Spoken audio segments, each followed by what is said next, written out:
Elon Musk Tesla ও SpaceX এর প্রতিষ্ঠাতা এবং বিশ্বের শীর্ষ ধনী ব্যক্তিদের একজন। মার্কিন রাজনীতিতে তার প্রভাব বৃদ্ধি পাচ্ছে। ইলন মাস্ক বিশ্বের 1 নম্বর সমস্যা হয়ে উঠেছেন এমন মন্তব্য আসলে বেশ আলোচিত। তিনি বিশ্বে ইতিবাচক এবং নেতিবাচক উভয় দৃষ্টিকোণ থেকেই আলোচনার কেন্দ্রবিন্দুতে আছেন। সম্প্রতি প্রেসিডেন্ট ডোনাল্ড ট্রাম্পের প্রশাসনে সরকারি দক্ষতা বিভাগ ডিপার্টমেন্ট অফ গভর্নমেন্ট এফিসিয়েন্সি বা DOGE এর প্রধান হিসেবে তার নিয়োগ এই প্রভাবের একটি সুস্পষ্ট উদাহরণ। এই পদে থেকে মাস্ক সরকারি ব্যয় হ্রাস, আমলাতন্ত্র কমানো এবং নিয়ন্ত্রণ শিথিলতা করার মতো গুরুত্বপূর্ণ বিষয়ে কাজ করেছেন। তবে মাস্কের এই রাজনৈতিক সম্পৃক্ততা নিয়ে বিভিন্ন মহলে উদ্বেগ দেখা দিয়েছে।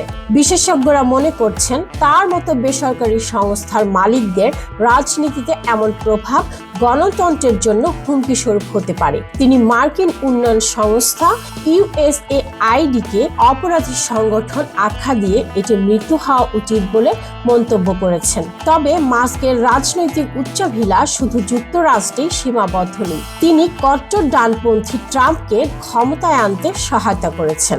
তিনি এখন বিশ্বের অন্যান্য দেশেও একই ধরনের রাজনৈতিক প্রভাব বিস্তারের চেষ্টা করছেন।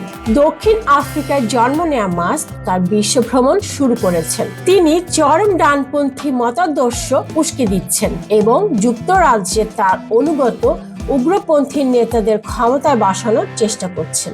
সম্প্রতি মাস্ক দাবি করেন যুক্তরাজ্যের প্রধানমন্ত্রী কিয়ার স্টারমার দলবদ্ধ ধর্ষণের বিরুদ্ধে যথাযথ ব্যবস্থা নেন।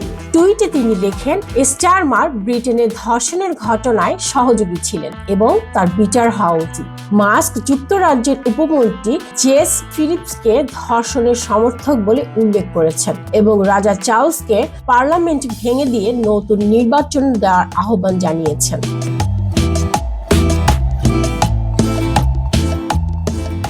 ট্রাম্প কট্টর ডানপন্থীদের উত্থানে ভূমিকা রাখছেন।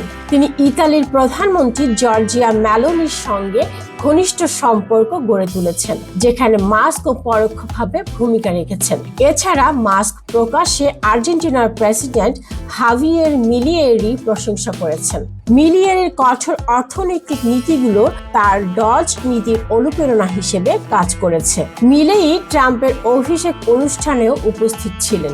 গত সেপ্টেম্বরে মাস্ক এল সালভাডোরের 46তম ও বর্তমান রাষ্ট্রপতি বিতর্কিত নেতা নাইব বুকেলের সঙ্গে সাক্ষাৎ করেন। নাইব বুকেল কঠোর অপরাধ দমন নীতি ও গণহারে লোকজনকে জেলে পাঠানোর জন্য বিশাল কারাগার বানানোর জন্য পরিচিত হয়ে উঠেছেন। এখন খবর পাওয়া যাচ্ছে ট্রাম্প প্রশাসন যুক্তরাষ্ট্রের দণ্ডিত অপরাধীদের বুকেলের কারাগারে পাঠানোর কথা বিবেচনা করছে। বুকেলে বলেছেন, যুক্তরাষ্ট্র থেকে ফি নিয়ে তাদের কয়েদিদের রাখার মাধ্যমে তিনি নিজের কারাগার ব্যবস্থা টিকিয়ে রাখতে চান।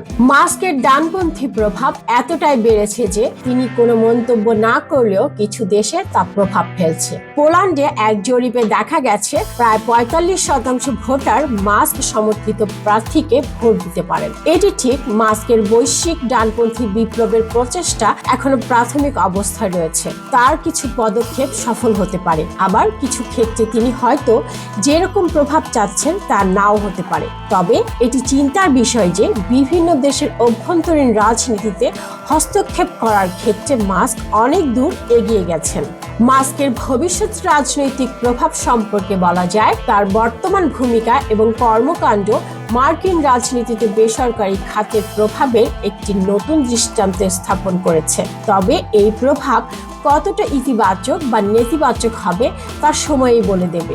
গণতান্ত্রিক প্রক্রিয়ার স্বচ্ছতা ও ভারসাম্য রক্ষার জন্য এই ধরনের প্রভাবের উপর নজরদারি এবং সমালোচনা অব্যাহত রাখা জরুরি।